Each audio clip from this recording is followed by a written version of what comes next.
Hello and welcome to Two Girls in a Pod. I am Sharon. I'm Christy. Oh my goodness, it feels like it's been a hot minute since we've done a recording. It has been. We got to work on that. Yeah. And we are.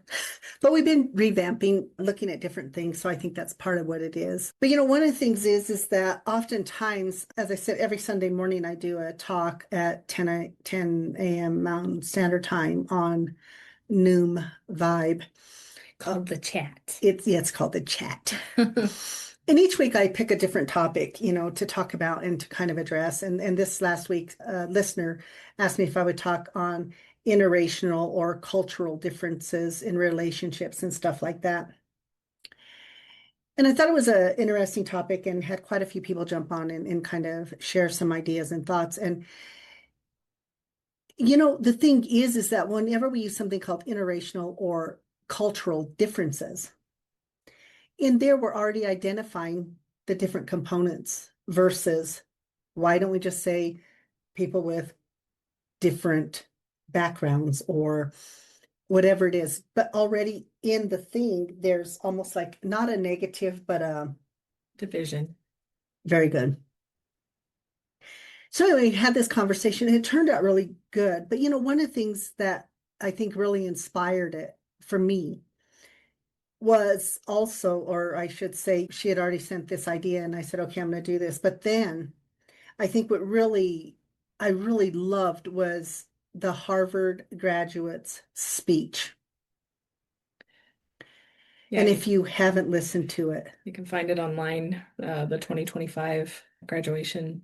Harvard graduate speech. And she did such an amazing job. And what I loved is she started it out with something to the effect, and don't quote me because I just listened to this once, but when she first went to Harvard, the amount of students from other countries, say 30, whatever it was. So it was a big amount of different countries. And she said she only knew them by the colors of how colorful the flags were and stuff like that. And then as she started this process and this journey, there was no longer that division. Yeah, she goes into talking about the interconnectedness of all. And it was really cool because she talks about the fear and conflict that comes through that division. Because we continue to look at people as different. And one of the things I emphasized on the chat was if we all go to the very common denominator, and that is we are human. Above all else, we are human. That is the greatest common denominator that we share. Mm-hmm. And in that being human is our humanity. Yes. And our humanity is what we do to thrive as humans. Yes. As a human race, and it's not about a separation through color or gender or orientation or faith or culture itself. Right. But we continue, we look at outside, we don't ask. And one of the gentlemen who jumped on and talked, he's a black man. But as he was talking, he goes, most people would be surprised to find out that I'm Native American as well. And we had that conversation because nobody's going to know that piece of him because all they're going to do is look at him and see a black man. Because we have to have the conversation. We are more than just the surface. Exactly. And I think it's that fear, or I don't know why people are afraid of learning about other people. I don't understand that. I love it. Sometimes, some people don't seem so approachable. I mean, we we had that the other day. I mean, you cannot judge a book by its cover. You even said that after we left the store. Remember, we were getting in line, and the lady, she looked like she was having a really bad day. She looked cranky. She did. Let's call it what it is, cranky. And she wasn't at all once, we got in line and she was checking us out and she was very friendly. Exactly. But you didn't expect that when you walked up there. No, not at all. Yeah. That was just one example. I don't know. Maybe there was some frustration before us. I don't know. Yeah. Maybe that's just how her face looks until she speaks. I don't know. But we learned something. Yeah. Got to stop doing that. Yeah. You definitely cannot judge a book by its cover. But I think we are in a place right now where we are seeing so much of that. Yeah.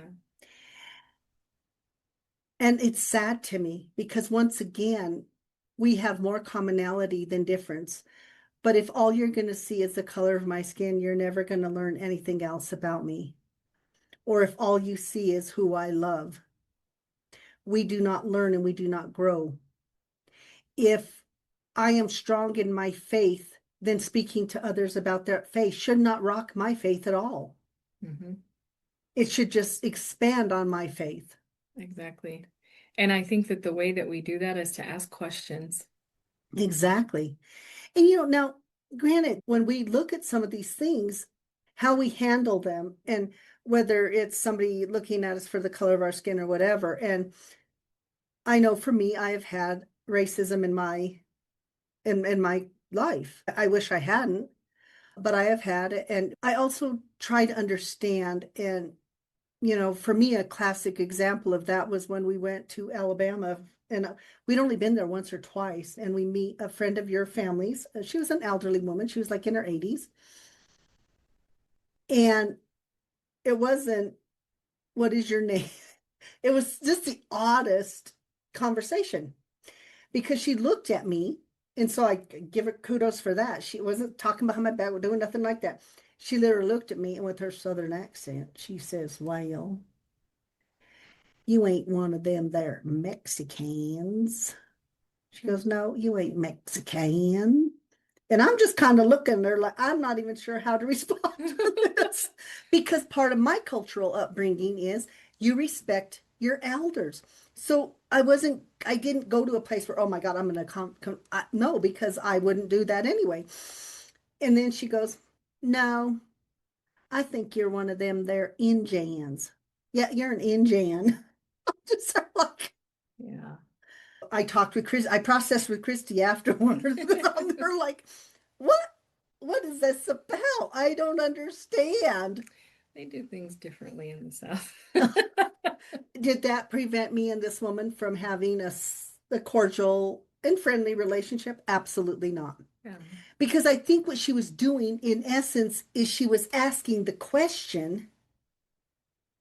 She just did it in more of a statement. Oh, I know what you aren't, but I'm going to guess this is what you are. But maybe in her mind, if it's not, then you'll correct me. Do you Hmm. know what I mean? Hmm. And so I get that. She was approaching the situation through the shade of glasses that she sees the world in, you know? That's how it goes. So you talk about cultural difference. And I know for you, experiencing racism hasn't been a big thing for you, Thank God. Yeah, except no. one time. Yeah. I don't find Birmingham to be the most welcoming of cities. So yeah, I've it's interesting going there because I feel like that they kind of just ignore me. And literally, and because we were at a fast food place, we are getting some dinner. I was there with your brother, and the whole staff was African American. They looked African. I don't know, maybe they were Yeah. other things, so I Yeah. can't say that. But they were very polite, cordial with me, took my order, and as soon as Chrissy walked up, she actually just turned her back and they went to the back. They're talking about her. We can hear them. Standing in the back, just watching me stand up there. Nobody's immune to it, I think, is the thing, because we continue to promote fear and that divisiveness in order to prevent unity. Yeah. And it's sad, I mean, I am grateful that I obviously that it's very little experience with that. But how sad and how it's so demeaning to people and that doesn't lift each other up and bring out the best in everyone. No. So once again, we're looking at culture, we're looking at gender, we're seeing difference. Yeah. And so when we're talking about, in order for us to have those interracial relationships or those cultural relationships, because this is what people understand, there are cultural differences even within an ethnic group. Mhm. Okay. So if you look in the United States at Caucasian people, The Caucasian from New York is going to look different than they can have different cultural norms than the ones in the South or in the West. Mm-hmm. Same thing in the African American communities or the Latino communities. Latino communities, we are all very different. Our skin may look the same, but our cultures are not. So when people are talking to me, say about the Mexican culture, I'll tell them I only know what I've heard about it. It is not my culture, but I Mm-hmm. can share stuff that I know about the culture or the Puerto Rican culture or whatever it is. But people look at you and they're confused by that. So they think that you should know about that culture, even though Mhm. that's not your culture. And I thought this was really cool. We were over at Walmart picking up some stuff, and as we're walking, there was a African American gentleman there standing there, and he had the cutest dog, and the dog had the cutest little booties, and they were so cute. So that's why I stopped and I said, "Oh my God, where did you get those booties for your dog? Because they were so little." And we have a Chihuahua, and sometimes it's hard to find her the little shoes, you know? Not that I think she would wear them. But anyway, that's a whole other story. But anyway, so I stopped to ask him that. And then as we were talking, he asked me, "What is your ethnic background?" He goes, "Do you have Native American?" I go, "Yeah, I do." And he goes, "I could tell by your skin color." And it was very nice. He paid a compliment, but he asked the question. Mm-hmm. And this is the thing, we have to ask questions in order to get information. Mm-hmm. If I am simply looking at you and drawing a conclusion, I'm never going to have inclusion. And you're never going to have information. And Exactly. that's the thing. There's so much that people assume. And when we're looking at relationship building, if it's interracial or cultural differences, the thing is the only way those relationships work is when I learn about that culture or I learn about that faith. Do you see what I mean? Yeah. And then it's how do I integrate that? How do I help it to integrate with what my beliefs are or my culture or whatever that is? Or at least be able to respect that about them, even if it's not something that you're willing to, maybe it doesn't resonate with you on that level and it's something that you feel like you need to practice. I mean, being able to accept that someone else receives something from that and they are feeding their own soul with it. You know what I mean? That you can accept that about them. And I think it's interesting because we come from different ethnic backgrounds Mhm. and cultural backgrounds. And, what's kind of interesting is your families, they're small Mhm. and they're not quiet, but it has a different sound and a different feel. I don't even know how to describe it. Whereas my family is big, lots of energy. And even understand in my family system, we can have a disagreement. And then 5 minutes later, it's like, oh, okay, we're back off to the next thing. That was a little difficult for you to like at first. Yeah, well, because I mean, with as much passion as you guys celebrate, you also can be passionate in your argument and disagreement about things. And I think just the energy of it sometimes is challenging, but I understand and I think it's great that you guys can have those conversations. And many times it ends up being that we agree to disagree and you just walk away from it. And it doesn't even have to be stated, we agree to disagree. Mhm. They just go on to the next thing and it's done. Not in your family. No, but we don't usually They don't get talk about into, things. yeah, don't get into things like that. We don't talk about that stuff. Feelings, things like that. Yeah, it's a little bit different. But I think it's interesting because I think, and even with our friends and stuff, just learning about the places that they come from and to me, the people you have in your life, that the more diversity you have, the more you learn and the more you grow. The more well-rounded you will be. Exactly. And we're fortunate because we have people with different in our friendship group they're different. Yeah. And it's great because then when we even bring them together, they all get along well. Hmm. I think even today, and once again, everybody who listens to us knows we don't get political and things like that. We don't. But one of the things is that we do have this big thing going with Democrats and Republicans and this and that. It's all a crock of crap. And what I mean by that is when you use a platform, either side, to promote something that's going to be detrimental to humanity, it doesn't matter who's putting it out there. Hmm. So you can align with whatever you want to, but at the end of the day, you have to, I think for everybody, we are making this division. But I think whether it's Democrat, Republican, Independent, Greenpeace, whatever else is out there, that they're all saying it's about the United States. It's about the people. Hmm. They're all coming about it from different angles. And if you disagree with it, fine, present your argument. Give information is all that it is, you know. Hmm. But once again, that divisiveness, that division, that somehow now if you're this, you're un-American. If you're this, you're American or more American. No, at the end of the day, everybody's an American. Hmm. But the thing is that's the beauty. We are allowed that ability to embrace other cultures, to embrace other ideas, to share our ideas. We came here as a mix. Yeah, there would be very few people here who are 100% indigenous now. Hmm. There are some, Yeah. but, or even when they're 80, 90%, that's pretty indigenous. But I think those are the things that we're looking at. Once again, when she was talking about fear and that division, when we're afraid of something because we don't know it, we will often promote it almost as hate. And then it comes through as the conflict, like she talked about. Yes, instead of coming at it as, I don't know this, I'd like to know what this is, it makes me uncomfortable Hmm. because I don't know what it is. Yeah. That is to me a much better approach. And also, I'm still addressing that I may have some fear or apprehension because I don't know. Well, and then once you ask the question, you have to be able to listen with an open mind. It's kind of like when we went to Europe and we went to Paris. Before we went to Paris, a lot of people in the United States were saying, oh my God, those Parisians, they're rude, they're this, they're that. So I went and they're like, eek. And then they're going to steal from, I mean, there was a whole bunch of things people were telling us. And I was like, oh my goodness. So we went in with a little bit of what? Apprehension.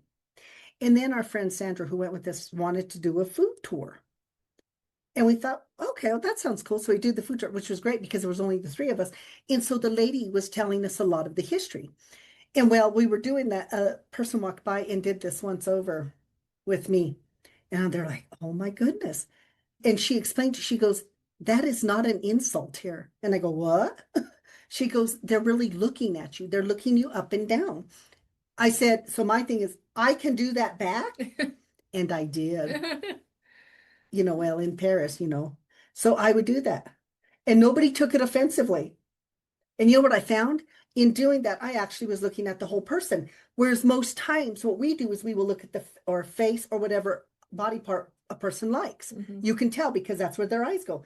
This was a really interesting thing for me because I literally did that up and down and I saw the whole person. Hmm.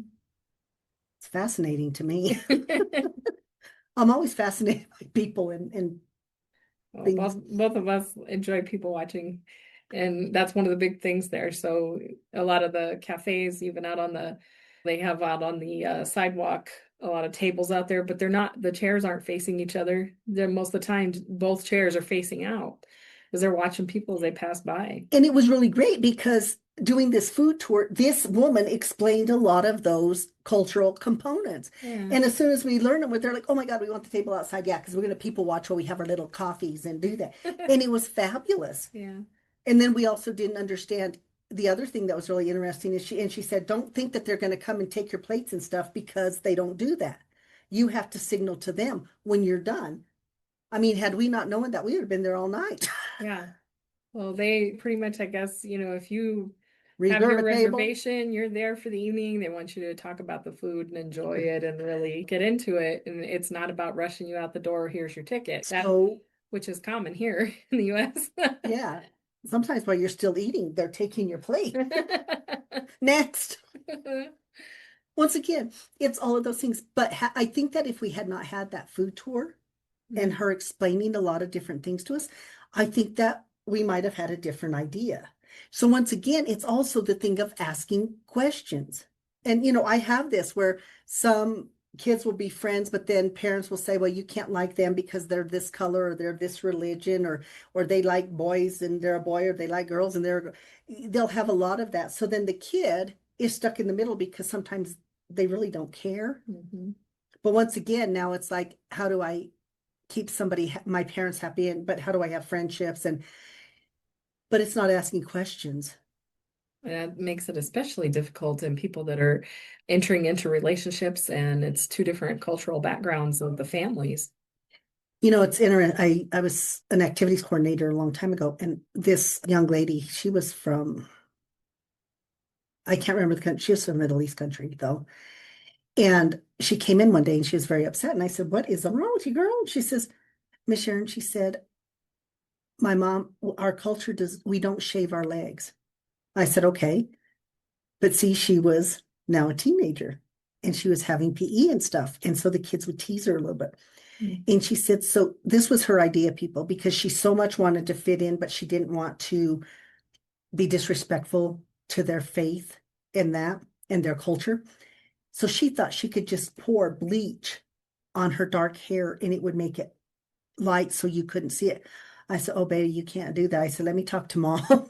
Let me talk to mom. So mom comes in and we had that conversation. She says, well, this is very important. I said, it is. I says, but how can you help her to integrate these two worlds that she has to navigate? And how can you help her to do it in a way?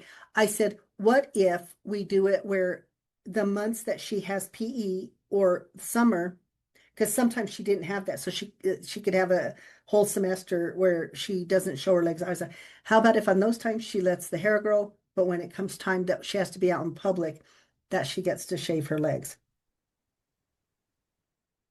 And the mom looked at the daughter and says, would you be okay with that? And the daughter starts crying. Absolutely.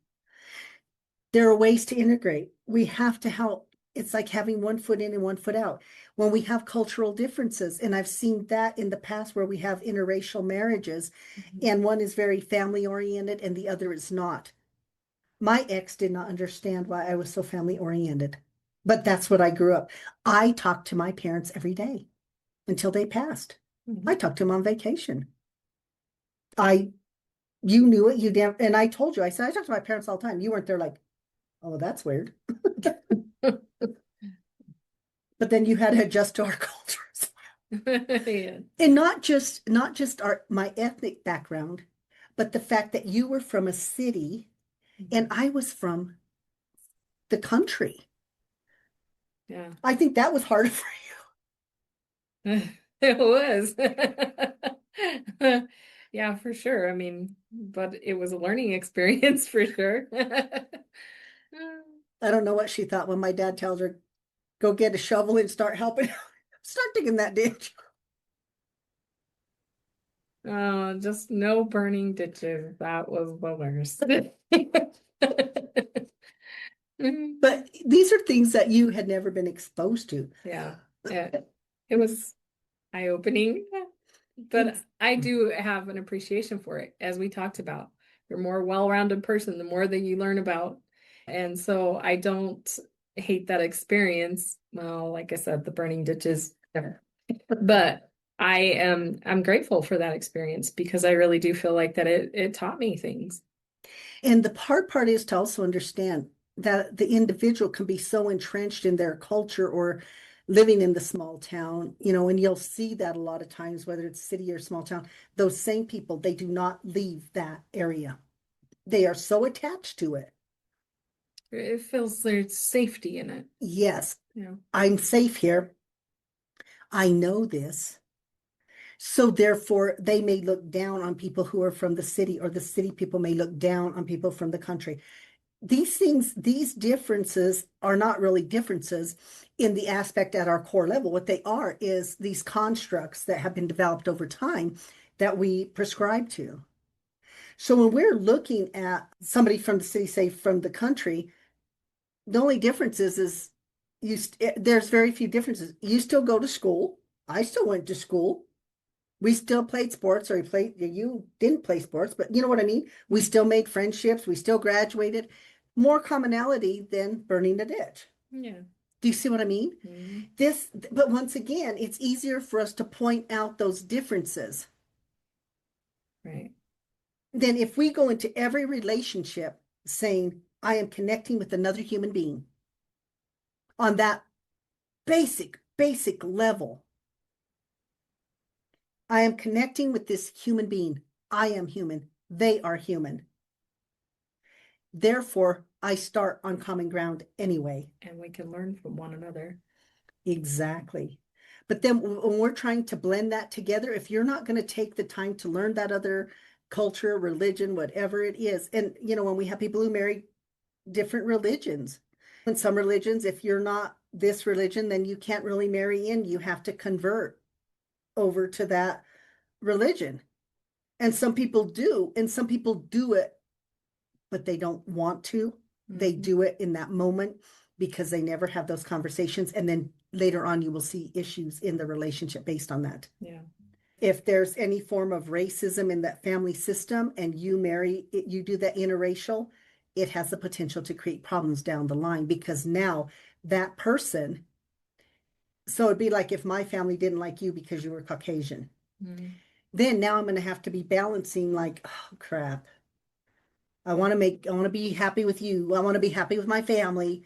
So that person stays in constant turmoil. Right. It's not fair to them. Hmm. It really isn't. That's why it's important to have those conversations. And it does, like I say, you have to have that open heart and open mind to be able to learn and accept things about people, even if it's not for you. Exactly. And I think it's just a really interesting time, Hmm. where I feel like when I say this, I truly believe it. We have a majority of people who don't see color in that aspect, in a negative aspect. I really believe that with all of my heart and all of my being, that a majority of people do not see color, they don't see religion, they don't see gender, all of those kind of things. But we have that minority that does, and sometimes the ones with that speak the loudest are the ones that are heard. And so I know for a lot of people right now, they're afraid. Hmm. Because those people are being kind of loud right now. Yes. Yeah. I always tell people, look out your window, look at your neighborhood, look at the people that surround you, and that's what we focus on, being the best human that you can possibly be.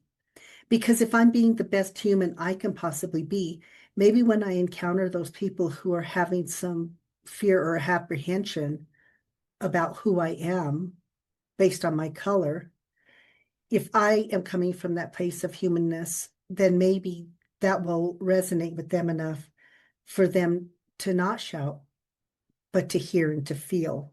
Yeah. Words can be powerful, but our energy signature is more powerful. What am I really putting out to the universe? What am I really putting out to those people that I'm engaging with? Yeah. What do the people around you experience when they come up to you? Are you the cashier at the register with the grumpy look? How are you presenting to the world? And sometimes I think even with that, sometimes when you see that and you, instead of judging the person or having that statement, it's a simple, hi, how are you today? And They can flip everything. yes.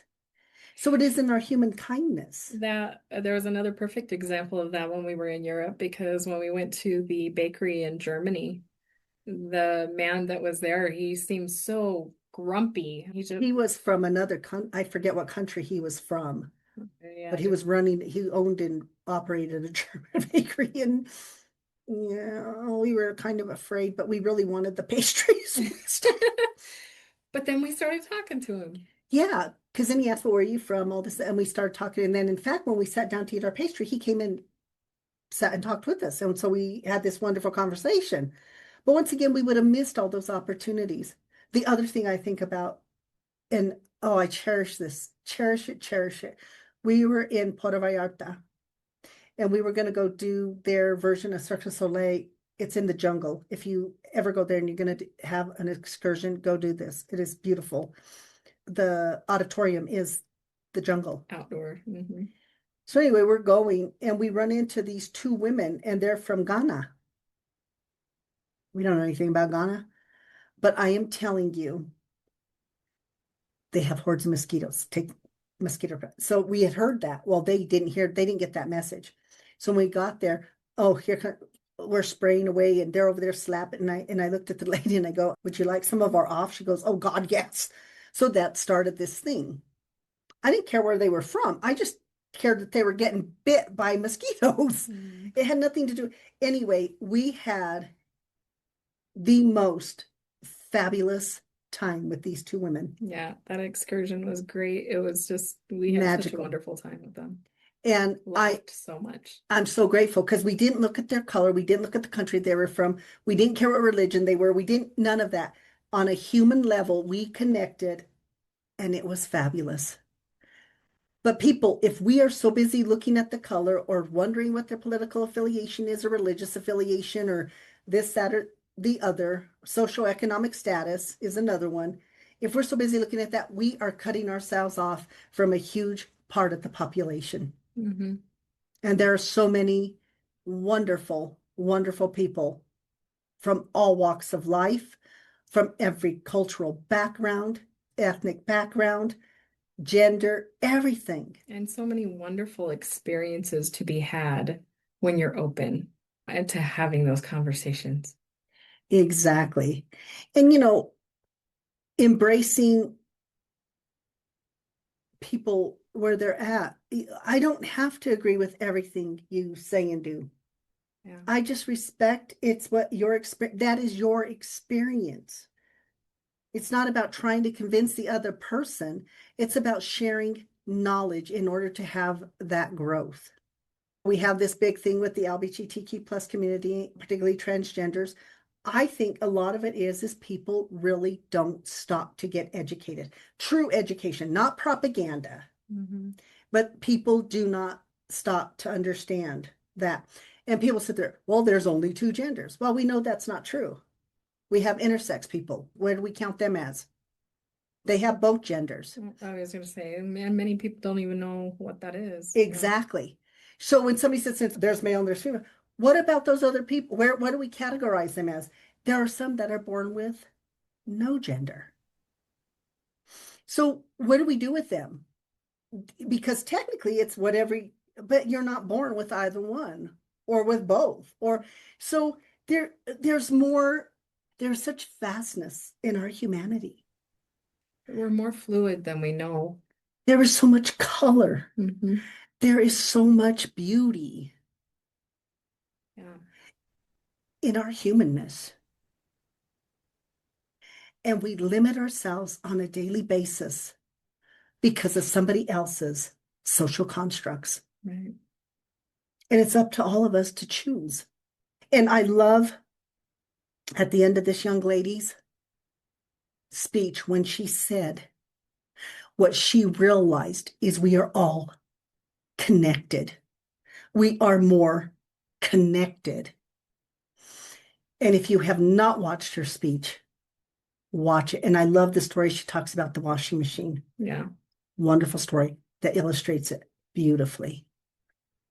So I guess in all of this, the thing is in order to integrate, to have those interracial things, instead, let's not call them interracial, just let's call them relationships. Let's call them marriages. As soon as we put those words in, we identify the difference. Mm-hmm. And draw more lines. And when we draw more lines, we're more divided. And become more of the problem. Exactly. So I know for me, my goal is to learn as much as I can about as many people and cultures and whatever as I can. I want to be more enriched in my life and have more of that connectedness. Yeah, And I encourage that for others as you do. exactly. You're going to be living your life so much more full when you can do that. Absolutely. So it's not about interracial. It's not about cultural. Once again, it's about human. We are having human relations. Yeah. So hopefully something resonates with you. I know for us it resonated and started with this young lady's wonderful speech. So Mm. once again, highly encourage you to watch the Harvard 2025 Harvard commencement speech by the graduate. Yeah. And as always, You can find us at twogirlsinapod.com. You can subscribe there. Hopefully, you've heard something that you like. You can always give us feedback on there. We love that. And then also, you can find us on Facebook, Instagram, Two Girls in a Pod Life's Journey. And also, Adventures of Two Girls in a Pod is on YouTube. and you can always pick up our coloring books at Amazon, Grateful Beginnings. You can find it under my name or Christy's name. We appreciate all of the support and we thank you so much. And we are so grateful for each and every one of you that listens. And we're grateful for your humanness. Yes. Thank you. Thank you. Bye.